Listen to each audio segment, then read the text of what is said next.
Hi, so it's the day after the last video where I was feeling really dreadful and all this stuff had bubbled up for no reason. And what happened yesterday was that I felt really awful most of the day till kind of middle of the afternoon. And that's very, very unusual for me because quite often I might wake up feeling really bad and in emotional pain, but the day I'll get on with the day, and because I'm naturally, my emotions do yo-yo around, and because of that I'll naturally kind of feel better by lunchtime. So it was very weird, and I can't ever remember in my life having a day where I just felt terrible all day for no reason. So I thought, well, there's obviously something important going on because this is different from normal, and it's obviously exactly what I said in the last video about it being to do with the eating. The eating was, I managed it I managed it while I was sad, and I went, yes, I actually did, which is quite amazing. And then I cheered up a bit. And then in the evening had my usual thing where I don't really do it in the evening. I find it really difficult.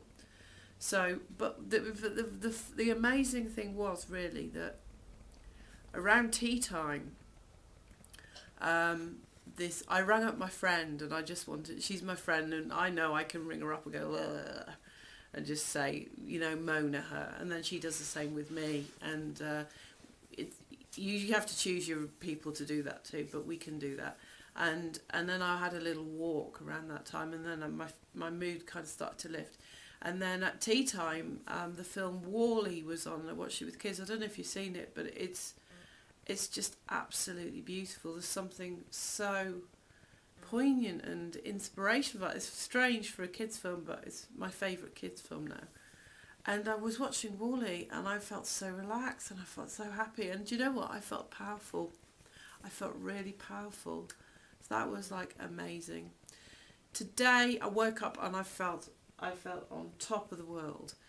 And then I took the kids to the cinema, and what happened was, as we were coming out of the cinema, my little one ran off, and he hasn't got any sense, and I couldn't find him about 2 or 3 minutes, and it's really one of the most terrifying things you could do.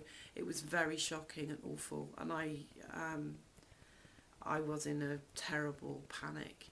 Anyway, I found him, and then we came home, but the rest of the day I've been in it has been like I have been in a bit of a state of shock, and you have loads of things like, if I'd done this, if I'd done that, and I know what to do to prevent it in the future, and it does come down to my complacency, but I have been feeling really terrible most of the afternoon, and with the eating, I've just been inhaling food, and it's a real, I need comfort food, and so this whole thing of food as protection, because what's happened today isn't what normally, my normal issues around protection are to do with me, but this was about something out there, more emergency. This is my child, so I have to look at it as a lesson. I was very lucky, massively lucky that, he didn't run into a road or something. So I have to look at it, it's a blessing in disguise, and I've had a wake-up call, and also just seeing how much of an emotional reaction was that, and what you would do when you're in a bit of shock. You might think, I need some comfort food, and you might kind of think, well, it's normal.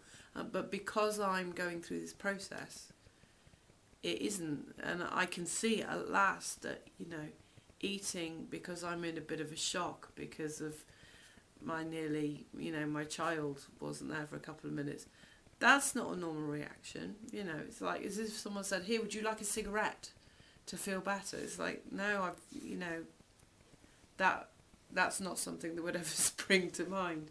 So that was interesting. But so I'm really pleased, going back to yesterday, that I sat with the pain.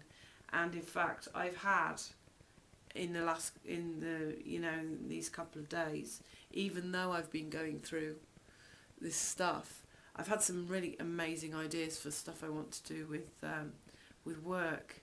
So that's, and it's all linked in. I won't go into that here, but it's all linked in with the eating, because my work is how I express my purpose, how I bring value to the world, and I haven't really done that up to now, and that's all been part of my addiction. And now I'm stepping out there and saying, I can help people, and I feel like a big block has lifted. So this is a lesson from when you feel this deep pain. There are things going on that I just can't even begin to understand. My subconscious is re-engineering something really exciting in me, and it just shows you how puny and weak the conscious mind is compared to the subconscious mind. So yeah, it's great. Okay, I'll speak to you soon. Bye.